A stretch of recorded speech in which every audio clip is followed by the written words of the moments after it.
Kita lanjutkan nomor 21. Ini soalnya tentang koloid.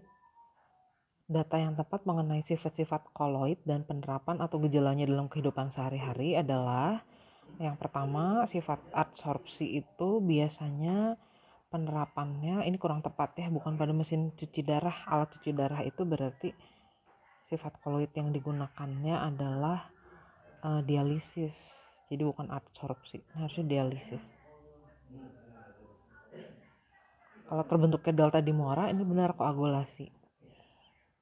Nah, kalau gelatin pada es krim itu harusnya sifat koloid pelindung.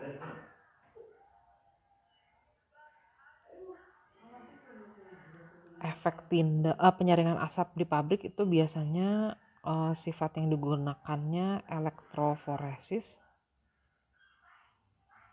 Ada dua sih, elektroforesis dan koagulasi sebenarnya. Nah, kalau sorot lampu di malam hari yang cahayanya terhamburkan itu efek Tyndall. Jadi nomor 21 yang tepatnya itu jawaban B. Nomor 22, salah satu penggunaan sifat koligatif dalam kehidupan sehari-hari adalah membentuk cairan radiator anti beku. Cairan radiator yang biasa digunakan ini diketahui mengandung 50% etilen glikol. MR-nya 62 yang terlarut di dalam air. Konstanta penurunan titik beku airnya 1,8 derajat Celcius per molal. Nah, kalau kita punya 1 kg cairan radiator, cairan itu akan tahan beku hingga suhu berapa derajat Celcius. Berarti kita harus menghitung penurunan titik bekunya. Jadi kita harus hitung delta TF-nya. Nah, delta TF-nya itu berapa? Penurunan titik beku suatu larutan itu tergantung dari molalitas, konstanta penurunan titik beku pelarutnya, dan faktor Van Hoff kalau larutan itu elektrolit. Tapi kan larutan ini etilen glikol ya, jadi sifatnya non elektrolit. Jadi kita tidak perlu memasukkan faktor Van Hoff di sini. Kita akan menghitung penurunan titik bekunya berapa. Nah, molalitas itu adalah jumlah mol yang terlarut dalam setiap 1 kg pelarut atau 1000 gram pelarut.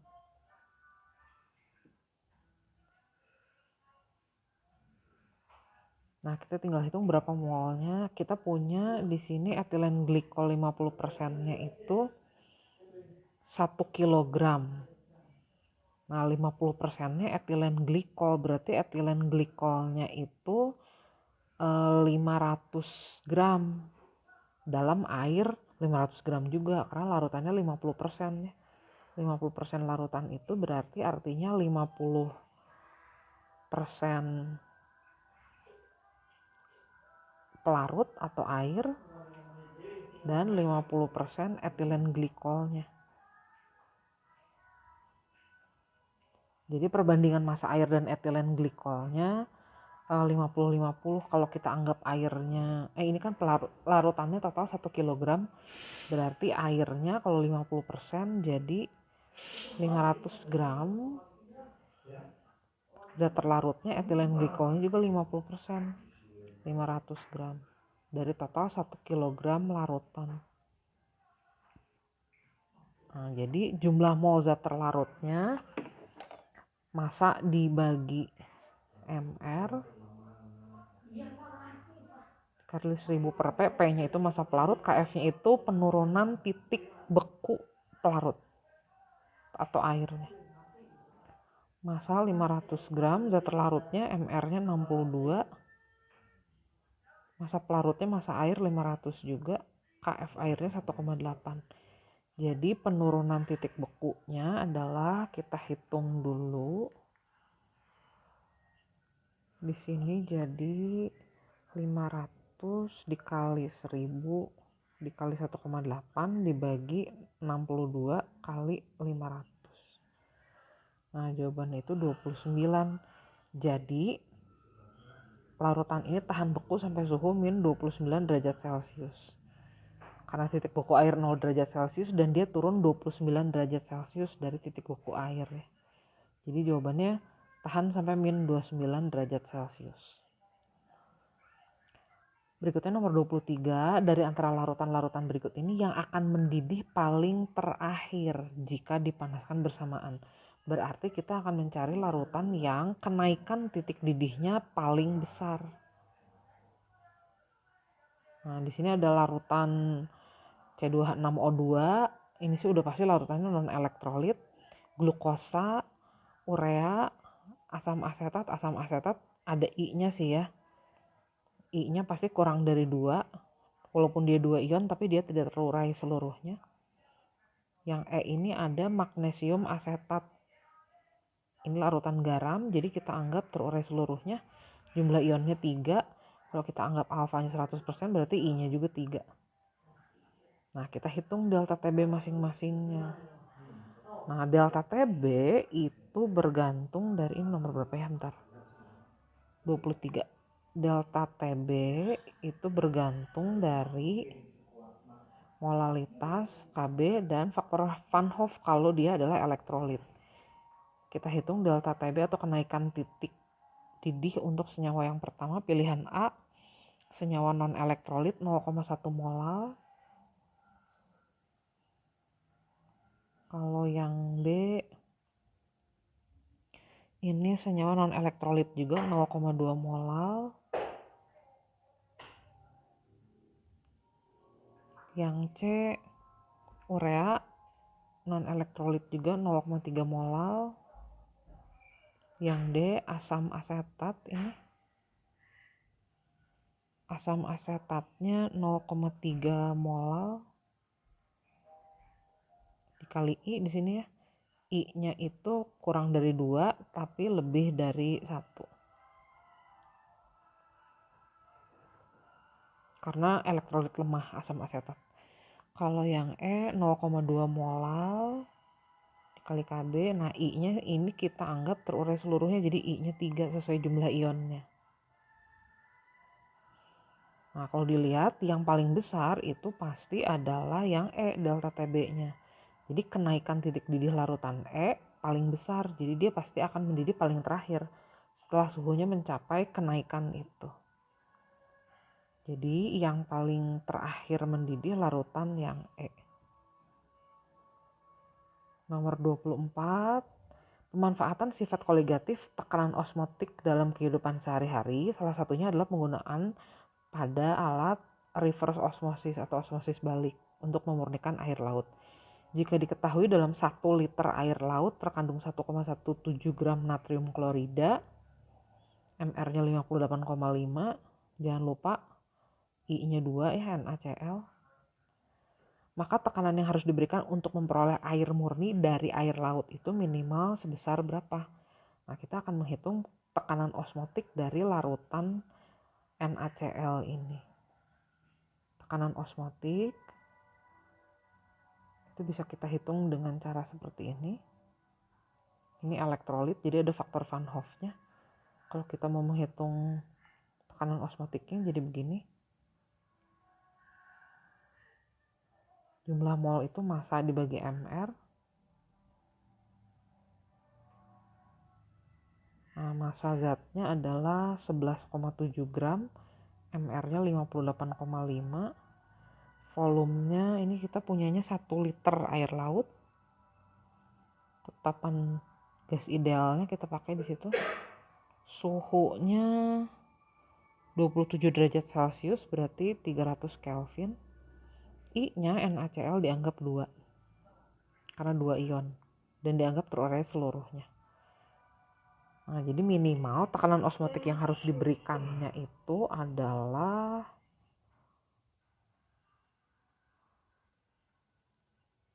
kita hitung dulu minimal 9,6 atmosfer. Besar juga ya tekanannya. Bentar, salah ngitung gak sih? Oh, ini bukan 11,7, 1,17. Jadi jawabannya 0,96 atmosfer. Pantesan 9,6 atmosfer gede banget ya. Masa hampir 10 kali tekanan udara, nggak mungkin deh. Jadi dia tekanannya cukup 0,96 atm. Ya, ini nomor 24. Nomor 25. Diketahui ada 3 larutan yang sukar menguap. Dengan mempertimbangkan interaksi antar molekul yang terjadi dan pengaruhnya terhadap tekanan uap larutan, urutan dimulai dari larutan yang tekanan uapnya paling rendah.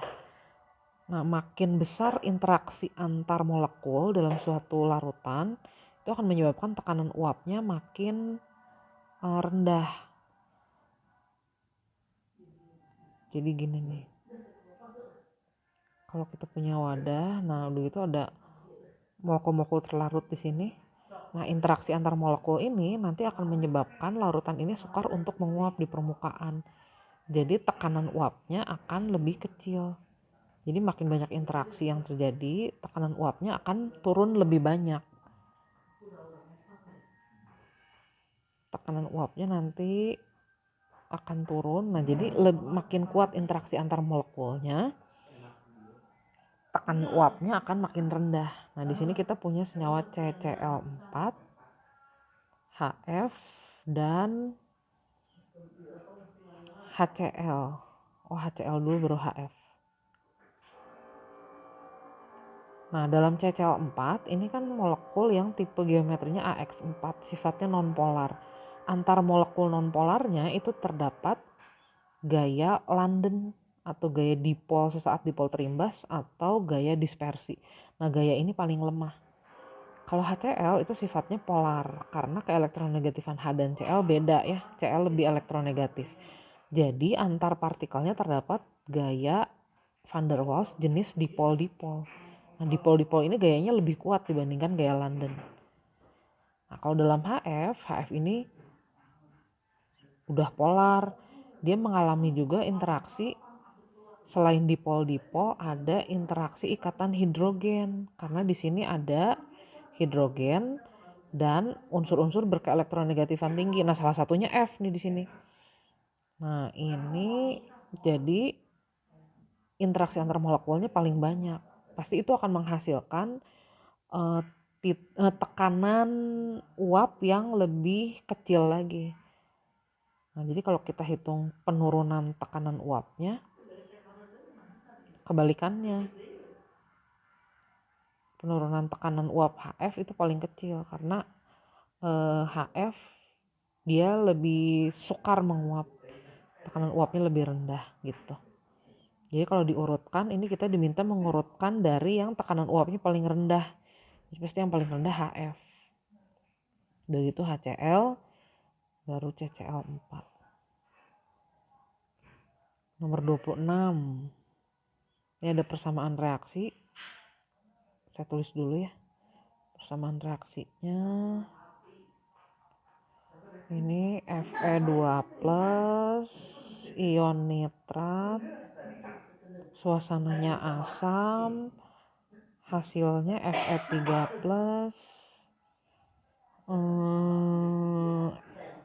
amonia dan air. Kita langsung kerjakan aja, ini kayaknya berhubungan nih nomor 26 dan nomor 27. Kita hitung dulu pertama biloks masing-masingnya. Ini udah sesuai aturan prioritas. Saya nggak hitung biloks H plusnya karena itu adalah penentu suasana aja.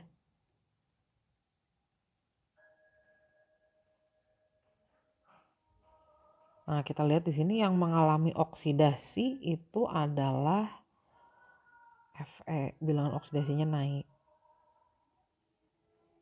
Sedangkan yang mengalami reduksi di sini adalah ini yang oksidasi ya, dari +2 jadi +3. Yang mengalami reduksinya itu adalah nitrogen. Dari +5 jadi -3. Langkah berikutnya kita setarakan jumlah atom Fe dan N. Kebetulan udah sama. Kemudian kita hitung berapa kenaikan dan penurunan biloksnya. Nah, kenaikan dan penurunan biloksnya itu Fe dari 1 kali +2 berubah menjadi 1 kali +3. Berarti naik 1. Biloks N dari 1 kali +5 berubah menjadi 1 kali -3. Berarti turun 8 skala. Nah, kita setarakan dulu. Jadi ini harus dikali 8 nih. Kalau dikali 1 nggak usah ditulis ya. Kemudian kita setarakan muatan dengan cara menambahkan ion H+. Muatan di sebelah kiri 8 kali plus 2 plus 16 dikurangi 1.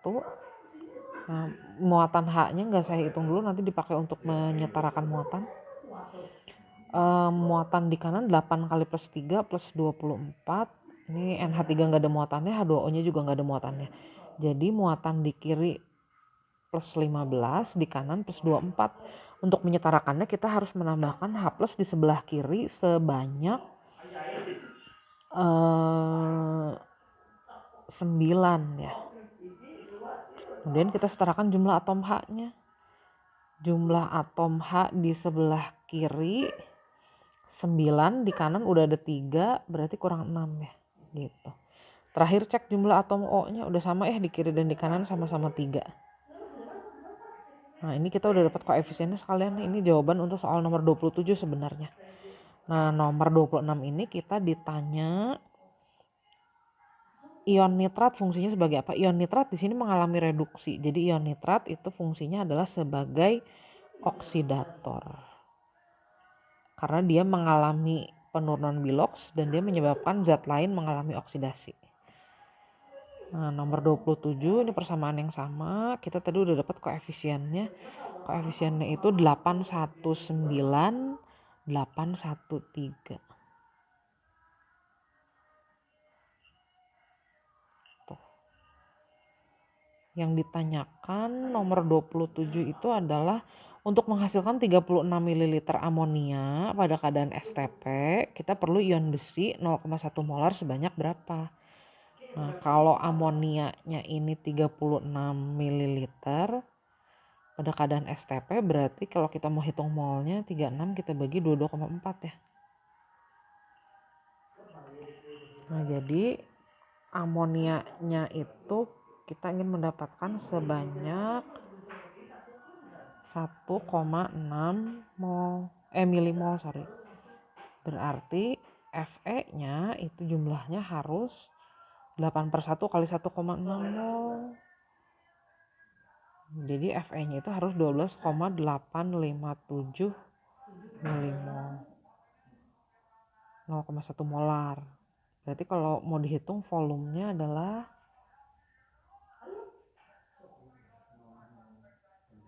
36 ml. Ion besinya 0,1 molar ya. Ion besi 2-nya berarti volumenya adalah mol dibagi molar. Bentar, 36 dibagi 22,4 benar ya, 1,6. Oke. Berarti 12,857 dibagi 0,1. Berarti kurang lebih 128,57 ml.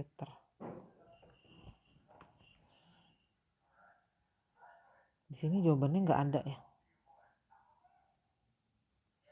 Pilih yang mendekati aja. Saya curiga ini kayaknya harusnya 33,6 ml deh. Kalau ini kita ganti 33,6 ml jadi ada jawabannya. Coba ya.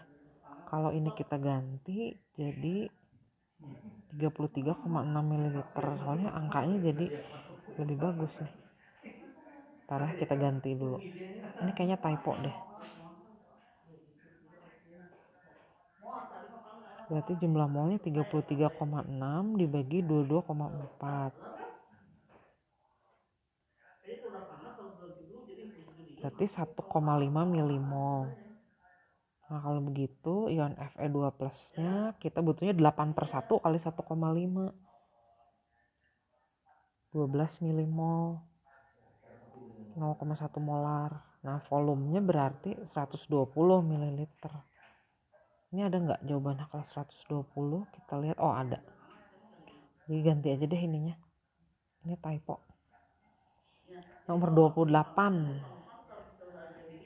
Kita ditanya urutan logam X, Y, dan Z dalam deret volta dari kiri ke kanan. Kita gambar dulu deret voltanya.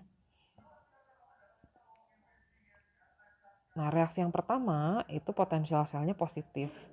Berarti selisih potensial spesi yang tereduksi dikurang yang teroksidasinya positif. Nah, jadi yang tereduksinya lebih kanan daripada yang teroksidasi. Di sini yang tereduksi itu adalah ion Z.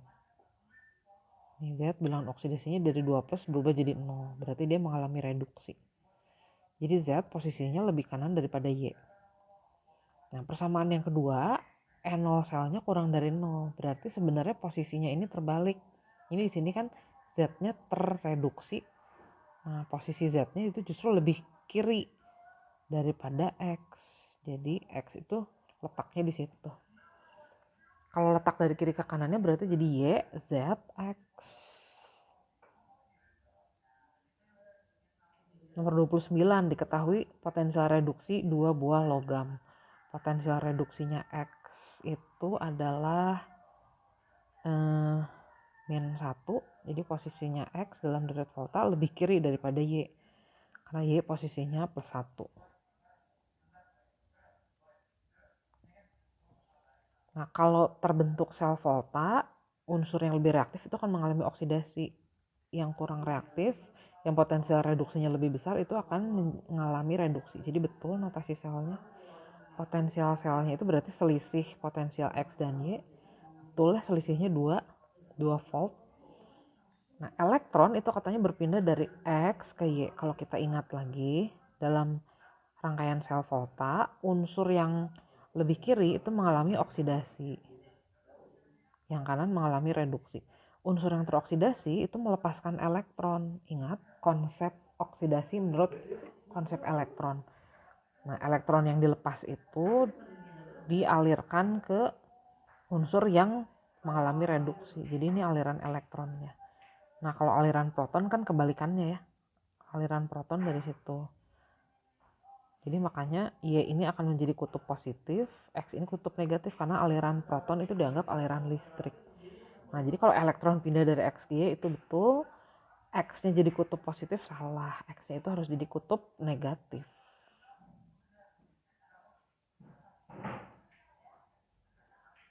Nah, ini ada soal tentang elektrolisis nih. Alat musik flute yang terbuat dari campuran logam diketahui bermassa 1 kg. Flute ini akan dilapis tembaga. Berarti tembaganya nanti jadi katode ya. Melalui proses penyepuhan menggunakan arus listrik, ini I-nya 10 ampere. Setelah selesai diketahui massa flute-nya jadi bertambah nih. Tadinya 1 kg sekarang jadi 1,128 kg. Berarti kan massa tembaga yang terbentuknya di situ yang mengendapnya 0,128 kg. Jika ARCU 64, maka waktu yang diperlukan untuk menyepuh alat musik tersebut adalah, nah ini kalau kita gambarkan di sini nomor 30, alat musiknya itu nanti akan menjadi katode. Alat musiknya ditaruh di katode. Ntar lupa nomor berapa nih, 30. Jadi alat musiknya nanti ditaruh di sini, anggap ini flute-nya. Ditaruh di kutub negatif. Nah, yang ditaruh di kutub positifnya itu adalah penyepuhnya, tembaga. Nah, tentu di sini harus ada kation yang mengandung ion tembaga juga ya, supaya nanti jadi terbentuk endapannya di sini, terlapisi. Reaksi yang terjadi di katodenya berarti reaksi ini ya.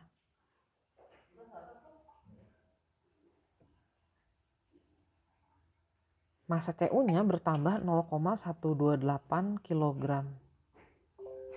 Berarti ini 128 gram ya.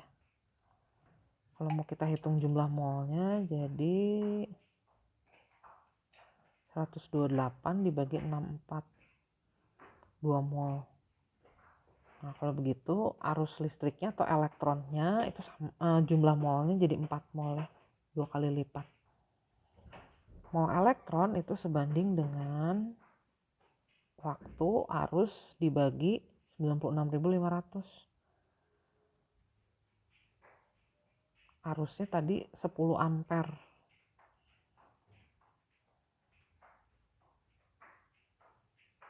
Waktunya ditanya. Jadi waktu yang diperlukannya adalah 4 kali 9.650 detik. Ini pengen dijadiin jam ya, kalau gitu berarti harus dibagi lagi 3.600.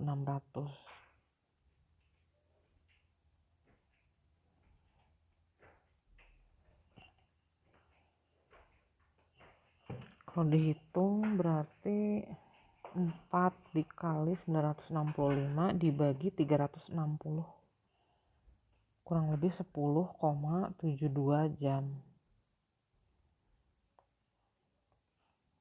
Nah, yang jawabannya 10,72 yang mana nih? Kayaknya sih 193 dibagi 9 ya. Oh enggak, bukan. 193 bagi 18. Oh iya, yang ini. Nomor 31. Yang jika dielektrolisis akan menghasilkan endapan logam. Berarti ini reaksi di katodenya harus menghasilkan pengendapan. Ini larutannya ada perak nitrat,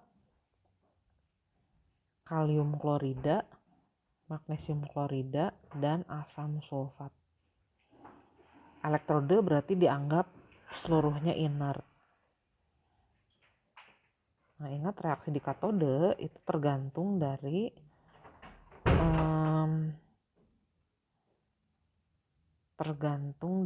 kationnya apa. Larutan yang pertama kan AgNO3 nih. Berarti ada kation Ag+. Larutan yang kedua kalium klorida. Bentuknya larutannya bukan lelehan. Kalau lelehan soalnya beda lagi. Terus magnesium klorida. Yang terakhir asam sulfat. Jadi ada ion H+ dan SO4. Nah, elektrode semua dianggap inert.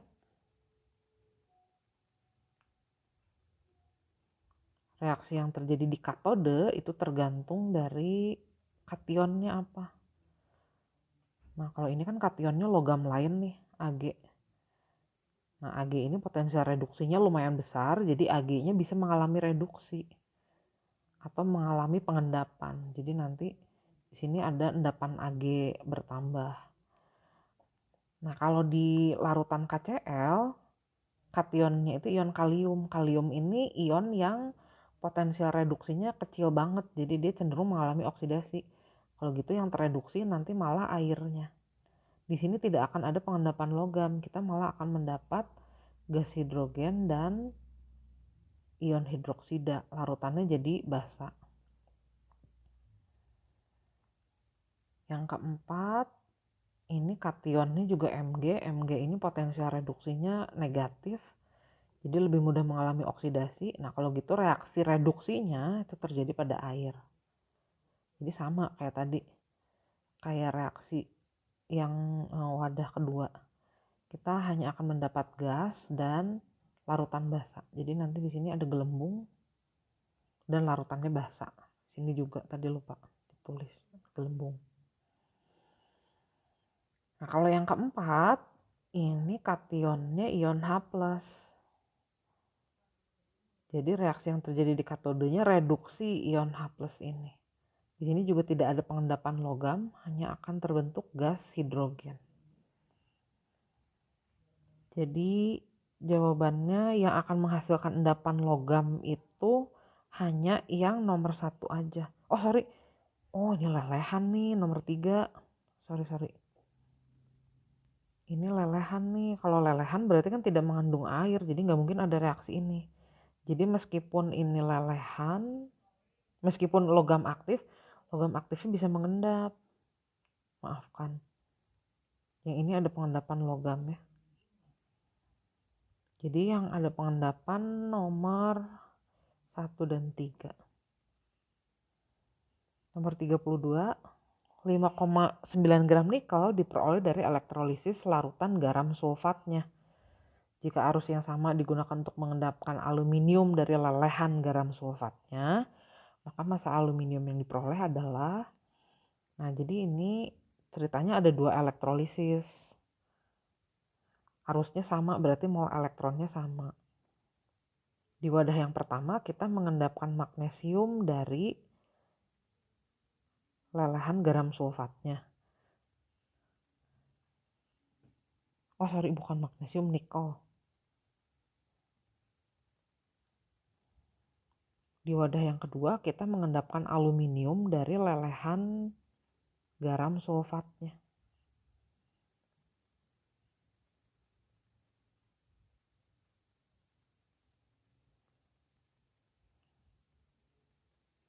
Lelehan tidak mengandung air, jadi ini tetap memungkinkan untuk terjadi pengendapan aluminium.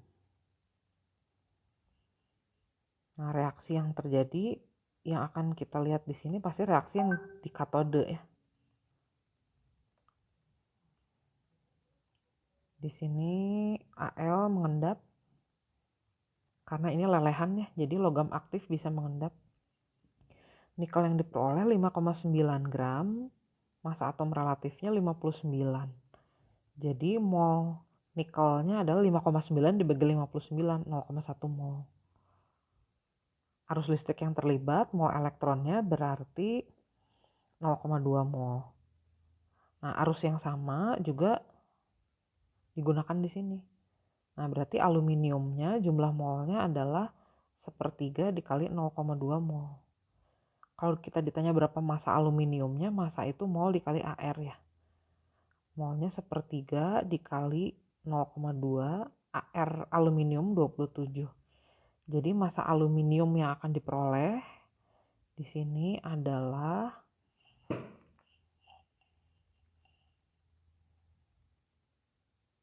18/10 1,8 gram.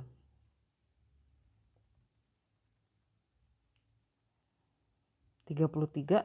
Nah, ini ciri-ciri suatu logam katanya dapat bereaksi dengan alkohol dan menghasilkan gas hidrogen. Ini biasanya logam aktif, logam golongan 1A, logam golongan alkali biasanya, natrium atau kalium.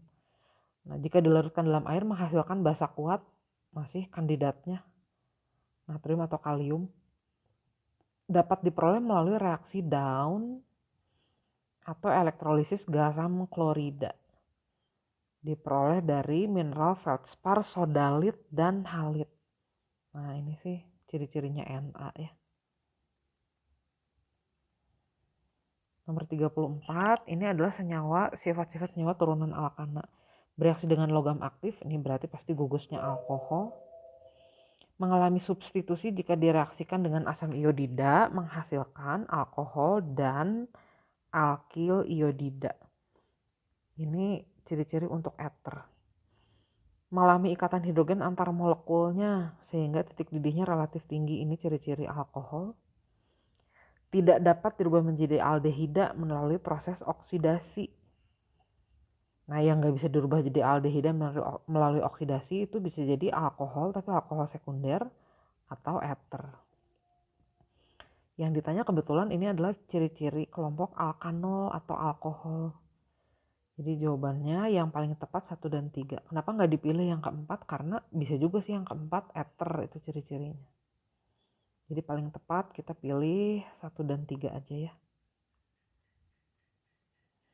35 ini adalah ester beraroma buah mangga. Nah, esternya namanya ini kan R-nya di situ ya. Ini propil. Alkanoatnya mengandung 4C, jadi propil butanoat nih namanya. Nah, asalnya pasti dari propil alkohol dan asam butanoat. Jadi kita perlu asam butanoat sama propil alkohol. Propil alkohol itu nama lainnya 1-propanol ya. Jadi kita butuh reaktan 3 dan 4. 36. Suatu turunan alkana ciri-cirinya kalau direduksi dengan gas hidrogen akan menghasilkan senyawa yang memberikan cermin perak pada uji Tollens. Berarti kalau direduksi akan menghasilkan aldehida. Nah, yang direduksi dan menghasilkan akan menghasilkan aldehida itu adalah asam karboksilat.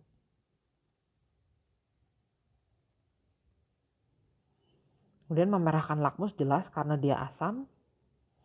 Merupakan hasil oksidasi dari etanol, bisa ya. Etanol kalau dioksidasi 2 kali dia nanti jadi asam karboksilat loh. Kalau pertama dioksidasi nanti dia akan menjadi aldehida, C-nya 2, etanol. Kalau dioksidasi sekali lagi nanti jadi C2H4O2. Jadi asam karboksilat. Nah, jadi senyawa yang dimaksud confirm ini ya, asam karboksilat. C-nya jumlahnya 2. Ini dong. Nomor 37.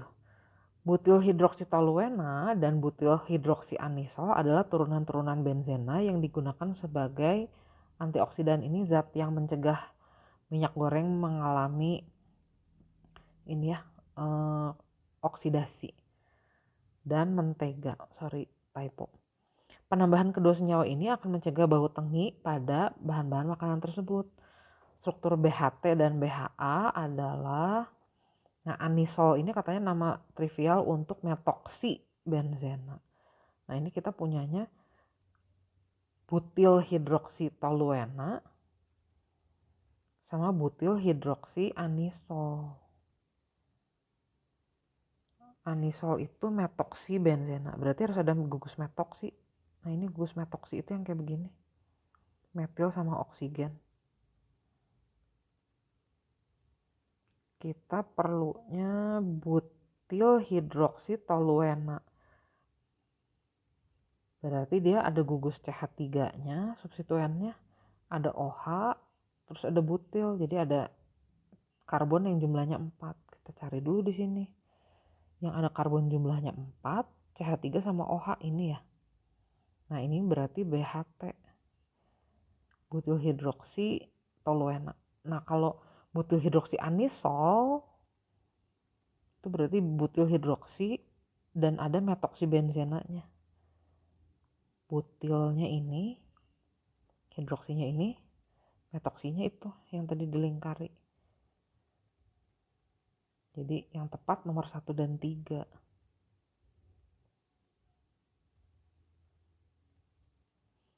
Nomor 38, dakron atau polyethylene teriftalat adalah polimer termoplas yang umum digunakan sebagai serat pakaian, wadah untuk cairan dan makanan, serta dikombinasikan untuk membuat resin. Proses polimerisasinya, dakron itu dia terbentuk dari polyethylene tereftalat. Jadi pasti ada etilennya, polyetilen, dan ada asam tereftalatnya.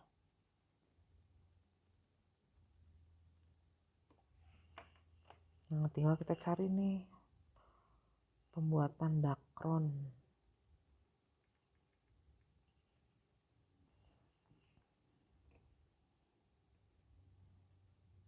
Ini harus referring ke itu ya,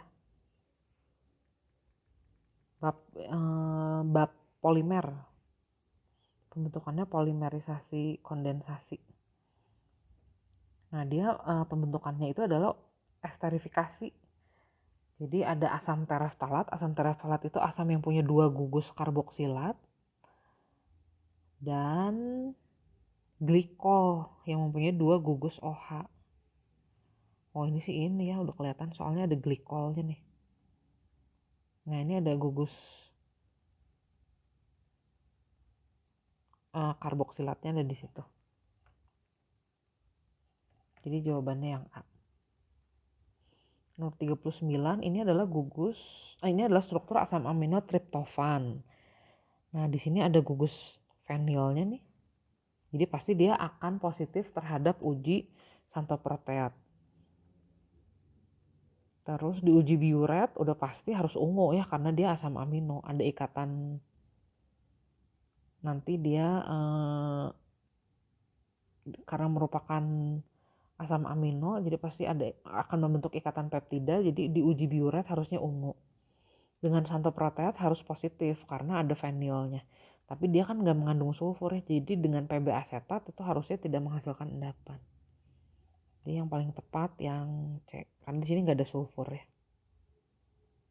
Next, suatu sakarida memiliki ciri-ciri menghasilkan cincin ungu pada uji molis, berarti dia adalah karbohidrat. Tidak menghasilkan endapan merah pada uji Fehling, berarti dia adalah suatu ketosa. Atau mungkin juga sih ini ya, mungkin juga dia adalah aldosa tapi dia adalah polisakarida.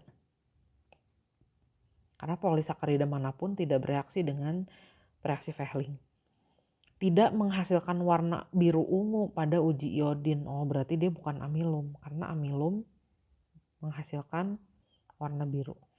Jika dihidrolisis menghasilkan molekul glukosa. Berarti dia monomernya adalah glukosa. Yang ditanya adalah sakarida yang mungkin yang mana? Oh.